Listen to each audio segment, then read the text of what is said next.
వంశీ గారిని మాట్లాడవలసిందిగా రిక్వెస్ట్ చేస్తున్నాము.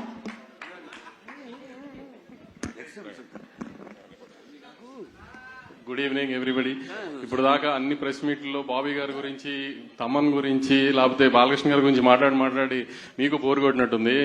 నా సైడ్ నుంచి చెప్పాల్సిన ఫస్ట్ ఇన్ఫర్మేషన్, కొంచెం లేట్ ఓపెన్ చేసాం కానీ వైకుంఠ ఏకాదశి అని మంచి రోజు అని బుక్ మై షోలో టికెట్స్ ఓపెన్ చేసాం. తప్పకుండా అందరు టికెట్స్ కొనుక్కుని బాలకృష్ణ గారికి పెద్ద ఓపెనింగ్ ఇవ్వాలి. ఫస్ట్ అది చాలా ఇంపార్టెంట్ నాకు. ప్లస్ యాదృచ్ఛికంగా అలా జరిగింది. 5 years బ్యాక్ వైకుంఠ ఏకాదశి రోజున అలగ వైకుంఠపురం ప్రీ రిలీజ్ చేసాం మేము. 12th రిలీజ్ అయింది, సండే రిలీజ్ అయింది. మళ్ళీ సేమ్ జరిగింది. హోప్ఫుల్లీ అదే రిజల్ట్ రిపీట్ అవుతుందని కోరుకుంటున్నాను. చాలా 1 year నుంచి కష్టపడి కొంచెం ఆడ్ లొకేషన్స్ లో, ఆడ్ నైట్స్ లో, ఎక్కువ నైట్ షూటింగ్ అలా కష్టపడి చేసాం. తప్పకుండా మీ అందరికీ నచ్చుతుందని అనుకుంటున్నాను. Thank you. అదేంటి వంశీ గారు ఇంత క్లుప్తంగా ముగించారు? ఓకే, థ్యాంక్ యూ వంశీ గారు. అండ్ ఇప్పుడు మా డైరెక్టర్